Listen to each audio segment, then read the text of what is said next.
Alright, Bitcoin, blockchain, Dogecoin, Ethereum, NFTs, everyone is talking about cryptocurrencies right now. But good lord, what does all of it mean? So welcome to the one video that will take you from crypto noob to crypto genius. I'm going to tell you what it is, why it keeps becoming more important, what I've actually invested in myself, and the dark side of it. Okay, so when society was in its early stages, there was no such thing as money. We'll call this stage one. The only way to buy something off someone was to go up to them and be like, oh, I really like your horse. I'll trade you my cat for it. Sorry, Milo, I'd never trade you. But the issue with a system like that is that even though you might be perfectly happy to give up your horse, you just might not want a cat. So that trade will never happen. But that's where currency came in. Stage two, coins, which, because they were made of precious materials like gold and silver, everyone just accepted that they were worth something. You've heard of the British pound, right? Well, the reason they're called pounds is because £1 literally just used to be £1 of silver.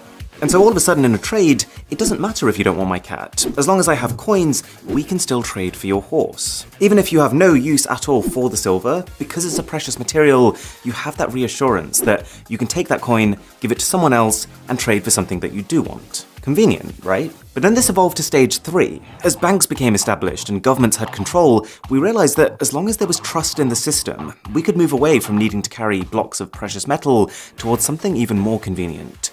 Paper money. It does the same thing, but now the money doesn't have value because it's made of pure silver, it just has value because the government says it has value. Like this £10 note here in the UK, the note itself is just made of, well, it's actually made of plastic. They changed it recently because it's more durable. But if you look closer, you can see that all this actually is the Bank of England promising that they will pay the bearer of this note £10. Really, this is just a receipt, a kind of proof that you own a certain amount of money. But as technology has improved even further, we found even more convenient ways of storing and trading our stuff. We're now in what I would call stage four, where more people than ever are buying things online and using credit cards, and really when you're at that stage, we don't see our money anymore. It's not about coins or notes or cats, it's just entries on a spreadsheet. Like when I buy a music album from Amazon, all that's happening is that my bank adds an entry in my spreadsheet that says Aaron now has $10 less, and then Amazon's bank adds an entry that says they have $10 more. So, the reason I've given you this entire intro is to give you context on where cryptocurrency sits. It's seen by many people as the most convenient era of exchange ever. Stage 5. The way to think about a cryptocurrency is that it's 100% virtual. I know the logo for Bitcoin kind of looks like a physical coin. It really is a Bitcoin now. But with crypto, there is no gold, there is no silver, there is no paper. It really is just the transfer of digital assets. But the core concept is exactly the same. Think of them as literally just running spreadsheets of who's paid what to who. But instead of multiple banks keeping their own separate records, with crypto, there is just one enormous spreadsheet of every transaction made using that currency. And this is called a ledger. Okay, we all have a good spreadsheet, but what's all the fuss about? Why is everyone going crypto crazy? Well, there are some distinct advantages to a currency system like this. One, it's decentralized, which means that while every transaction of a given cryptocurrency is all recorded on the same ledger, there are many, many copies of that ledger, and anyone who is a part of the network has one. You might have heard of cryptocurrency mining, or Bitcoin mining. Well, all that is someone who set up a computer to crunch through transactions on their copy of this ledger or spreadsheet. There are already about 1 million Bitcoin miners around the world, and Bitcoin is just one type of cryptocurrency. The reason they're doing it? Well, if you dedicate your computer's power to mining, say Bitcoin, then you will earn some Bitcoin as compensation. So the result of this is that if I go into a store and spend 5 Bitcoins on something, then instead of just checking with one bank's records, the shop instead checks with every single computer on this network if I have enough. And assuming I do, each computer will give the go-ahead, and then every single one will update their records independently. So because you end up having this many copies of exactly the same ledger, it becomes very easy to tell if anyone's trying anything fishy. Who bought this? Like if I try to hack into someone's computer that's on the network and give myself more money by adjusting figures on their copy of the ledger, it's not going to get through. The system will realize that 99.9% of the copies on the ledger are saying one thing, but one of them is saying something else, so must have been tampered with. There's very clear organization to the system, and I think people believe in it because they see the future as open, traceable transactions, much more so than having like some bits of the record over here and other bits over there. And I know it seems complex at this point, but as we go through this, I think you'll realize that for a lot of people, in a way, it's simpler. There are plenty of areas in the world that have internet access, which is all you'd need for crypto, but don't have access to traditional banks, which require a lot of paperwork and documentation. 2, and I've kind of implied this already, but the main perk of crypto is that you don't need banks anymore. Because everything is stored by the people on this ledger, you can make international payments almost instantly instead of it taking half a day with no spending limits. Plus, you don't need to worry about exchange rates, you don't need to worry about interest rates, and even transaction fees are close to zero. For some cryptocurrencies, that is. But this is where the real fun begins. Fun at parties, I promise. The reason that cryptocurrencies are called cryptocurrencies is because they're secured by cryptography. And one example of this, which a lot of the major cryptocurrencies like Bitcoin use, is blockchain. Now, people often get confused by this. Blockchain is not Bitcoin. Blockchain is not a currency itself. Blockchain is just a secure type of ledger. So you know that big spreadsheet that everyone has that's recording transactions? Blockchain is just a way of organizing it, funnily enough, into blocks. So every time I pay for something with Bitcoin, that transaction is recorded as a block. Each block contains transaction data, like who was paid and how much, a hash, which is a unique identifier, and the hash of the previous block in the sequence, or the last transaction that was recorded. And the pivot on which this system rests is that if something in a block is changed, then that block's hash will change. You might be starting to see where this is going. Because each block also contains the data of the previous block, if the hash of the block here changes, then the next block will no longer have a matching hash with it, and so every subsequent block after that one becomes invalid. So if you combine this with what we talked about earlier, this whole idea of a million different users all having their own copy of the blockchain ledger, then if I wanted to fraudulently create a transaction that, say, paid me money, I'd have to not just tamper with a block and every single block after it, but I'd also have to do this on at least 500,000 computers around the world, so that the majority of computers in the system are also consistent with the one I've tampered with. Probably not gonna happen. Whereas just hacking into someone's dollar account and sending myself money, that does happen. And it's sometimes as simple as just literally guessing someone's 6-digit PIN. But there's a massive jump between that and trying to hack into 500,000 uncorrelated computers at once. Okay, so cryptocurrencies have their issues. I'm literally going to get to them in a minute, but hopefully you can see why some people are excited about them.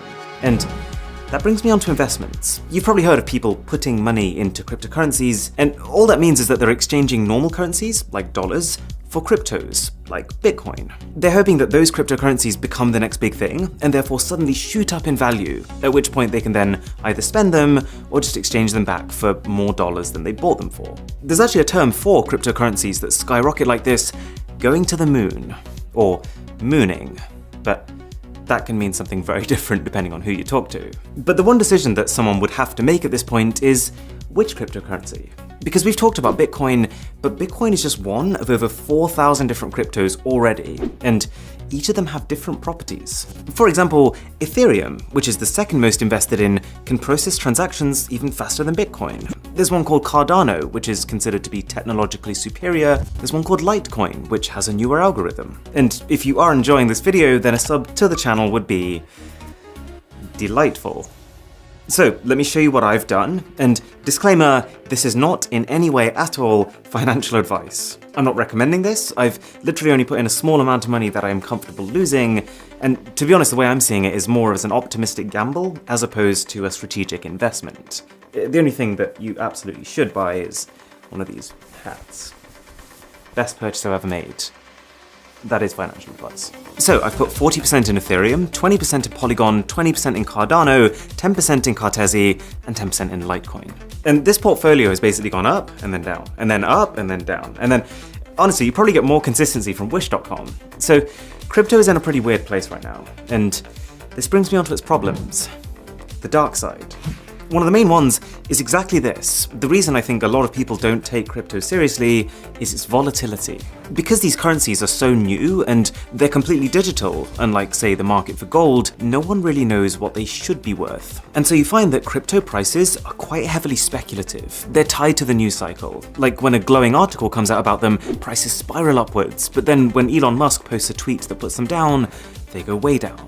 2 is the fact that they're not really accepted as a form of payment in well, most places. Like, yes, I can now book holidays with crypto, I can donate to Wikipedia with crypto, but there's been a lot of companies who are pretty back and forth with it. Microsoft, Tesla, even Burger King are examples of companies who said they were going to accept Bitcoin, and then they said they weren't going to accept Bitcoin. 3. There can be an environmental concern.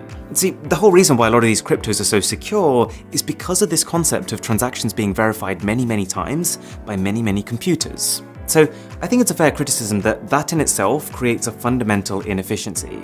That much computing power requires a lot of electricity. But at the same time, you could counter this by saying that traditional banking uses more electricity, that there are newer coins with better technology that are more efficient, and that one day we'll be able to get that electricity from renewable sources.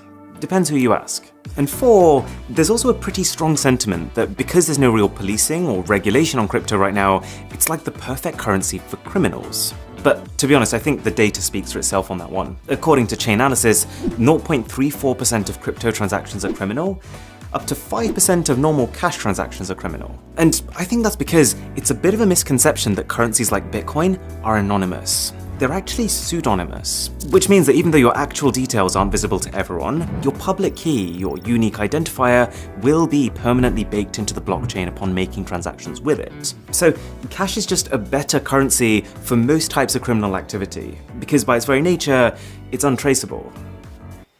Don't ask me how I know that.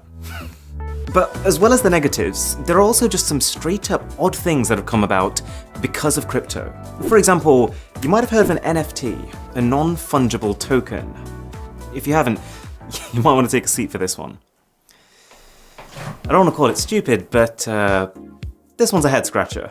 So you know how now you can go into an art gallery and you can pay to own a painting? Well, now thanks to the blockchain, you can pay just to have digital ownership over something. So it doesn't stop anyone from using or sharing that thing, but all it means is that you'd effectively be the owner of the original, and they'd all be sharing copies of it, even if, for most intents and purposes, they look and behave identically. Like, a lot of these NFTs are literally just JPEG images. I think the reason some people find this stupid and kind of funny is that there's a distinct difference between buying an NFT and buying the rights over something. So if you buy the rights over something, that's a very legitimate purchase because you can create merch or sell licenses. With an NFT, you can't. The original owner still has all the reproduction rights over that piece. All it is that you're using the blockchain to prove that you have some ownership over that asset. But clearly, just being able to say that has some value, because an NFT of this Gucci ghost sold for $3,600. The CEO of Twitter, Jack Dorsey, he sold the first tweet he ever made as an NFT for $2.9 million. 5 words! I could do that. Any takers? And this one just blows my mind. This photo, which is basically an overview of one guy's pieces of art, sold for $69 million. Very nice. To clarify, this literally just gives the buyer some digital ownership over a JPEG image.